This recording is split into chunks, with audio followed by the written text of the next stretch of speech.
trade rumors continue to escalate for the Toronto Blue Jays as a new report has revealed a wild new Blue Jays target. We're going to break down the report, discuss what it entails, and discuss who exactly the new target is. So stay tuned for all that in this episode. But before we get into it, if you're a part of the percentage that aren't subscribed to the channel, make sure to hit the subscribe button. It would mean the world if you could hit that subscribe button, as we're on the road now to 14,000 subscribers. Now, it's been no secret that the Toronto Blue Jays had a brutal season last year. Obviously, it was horrible. They didn't make the playoffs, and now we're watching from outside looking in at all these teams winning in the playoffs. You have the Detroit Tigers coming off of a very incredible second half of the year.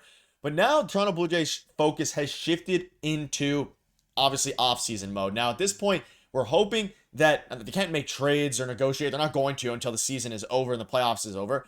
But some reports are starting to drop, revealing some new Blue Jays targets. Now, obviously, some of the big question marks they have coming into next season and coming into the offseason. Are they going to keep Bichette? Are they going to extend Vladdy? And what trades are they going to make in order to make and improve their team? Now, an article has dropped revealing one of these targets. Let's break it all down. So, the Blue Jays linked to Cardinals slugger after a disappointing 2024 season. And you're hearing Cardinals slugger, and there's a bunch of different names that are probably going through your head, but it is none other than Willson Contreras. So they could bolster their offense on making a trade. Josh Jacobs of Fansided listed the Jays as a potential fit for Willson Contreras if the St. Louis Cardinals decide to trade him. He has a no-trade clause in his contract, but it's important to note that St. Louis appears to be headed towards a rebuild and will likely take a step back from contention next year. We know that they're letting Paul Goldschmidt walk as well. The Blue Jays appear to have different goals for next season. It would take a big haul from the Jays to be able to pluck Contreras away from St. Louis, but he could help the team out tremendously. And we'll dive into all that in a minute here. But basically, it links the Jays a possible, fit for Willson Contreras. And this is a super, super interesting player and a very intriguing potential trade for the Toronto Blue Jays, because we know they want to get better offensively. They want to get better, obviously, in all fronts. Their bullpen, their starting pitching. One of the most important things here is getting better offensively. Their team last year, brutal offensively. The year before, pretty brutal offensively as well. And this is coming off of, as we all know, the infamous 2021 season where they missed the playoffs by one game, but they had one of the best offenses, the best offense in the MLB. They're transitioning now, according to multiple reports, and even Ross Atkins himself, into a bit more of an offensive focus and offensive-minded team. Now, obviously, they're going to keep their defense. They still have Dalton Varsho, the best defender in baseball. They have a bunch of guys who can play defense, but they need to shift their focus towards offense. And what they can do is make a trade. And obviously, we've been discussing trades for a while now. And you're looking at Willson Contreras. He had an OPS plus last year of 136. And when you're talking about adding a guy who is a very elite hitter into your lineup, Willson Contreras is a very interesting guy. And it's someone that we haven't really discussed too much, simply because A, he has the no trade clause, and B, for a while there, he obviously plays catcher and DH, but for a while there, the Jays had a pretty good catching tandem with Danny Jansen and Alejandro Kirk. But now they shipped off Danny Jansen to the Red Sox, and who knows if he's going to re-sign with the Red Sox or not. But I doubt that he's going to come back to the Blue Jays. But when you're looking at what they can do now with Willson Contreras, if they decide to pursue that option, you then have a tandem of Alejandro Kirk and Willson Contreras. Now, he's obviously a much better hitter than Alejandro Kirk. I would say Alejandro Kirk is a better defender, but that is a very interesting tandem, especially when you're looking at his stats again here. He could be the DH most nights, and we've seen reports of Vladimir Guerrero Jr. come out and saying he's willing to play third base next year if it means getting better offensively for the Toronto Blue Jays, and this would be a fit. He had a 380 on base percentage, 15 home runs, 36 RBIs, and again, he only had 301 at-bats. He was dealing with some injuries there, so he didn't play too much. He's 32 years old. He's aging a little bit, but he can hit the ball very well. A bit of a power hitter, nothing too crazy, but again, he can play catcher. He's a decent catcher. He can play DH a lot as well. We've seen him briefly play the outfield at times, but I think they're going to focus him on, they probably focus on DH and catcher. But either way, he's a guy who can really factor into any lineup very well. And that's why this article has the Jays linked to them, because at this point, the Jays can take or need to take anything they can get when it comes to offense. And this free agency, they have a few different options about who they can grab, whether that's pursuing Juan Soto, the big fish. You could go for Alex Bregman, a lot of different guys, Pete Alonso. There's tons of guys that are available for the Jays to pursue. And in order for them to pursue those guys, you're probably going to need to extend Vladimir Guerrero Jr. first and foremost. But you're also going to have to get other guys in, probably via trade. And if they make a trade for Willson Contreras, not only does it make the team better, but it shows other teams that you're interested in winning and that you want to pursue winning. And that makes other free agents more likely to come to the Toronto Blue Jays.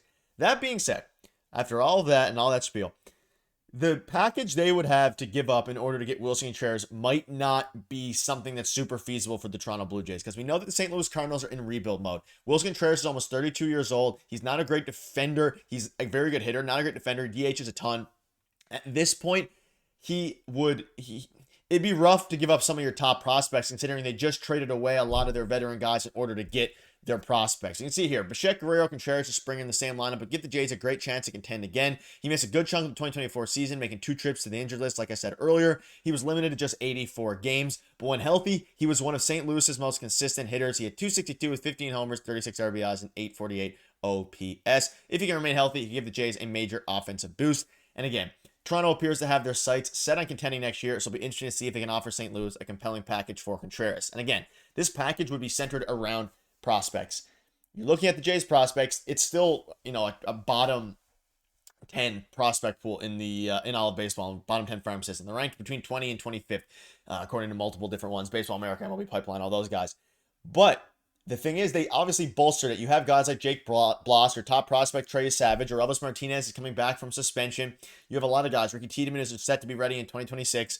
You have some guys with upside, but if you want and you're going to swing for the fences, I'm not sure next year is the year to do it. That being said, if they think this is their last chance and they're not sold on extending Bo Bichette, maybe not even able to extend Vladimir Guerrero Jr., and you have to go ahead and do it, you could swing for the fences and get a guy like Wilson Contreras, though I'm not sure that him, even though he has a 136 OPS plus, 36% better than league average, I don't think that 36% better than league average is going to shift and sway the outlook of the AL East when you have juggernauts like the Yankees, like the Orioles, and even like the Red Sox, who didn't make the playoffs but played a lot better than the Jays did last season. So it's going to be interesting. I don't think ultimately it's going to sway the Jays enough for them to, trade all of their assets in order to get a guy like this. I think they would rather, if they're going to swing for the fences, get a guy with more upside long term, because again, Wilson is 32 years old, and if you're giving up a lot of prospects like the St. Louis Cardinals will certainly want, because again, they are in a rebuild here, it'll be interesting. But again, he has a no trade clause in St. Louis, but they're headed towards a rebuild. And the problem here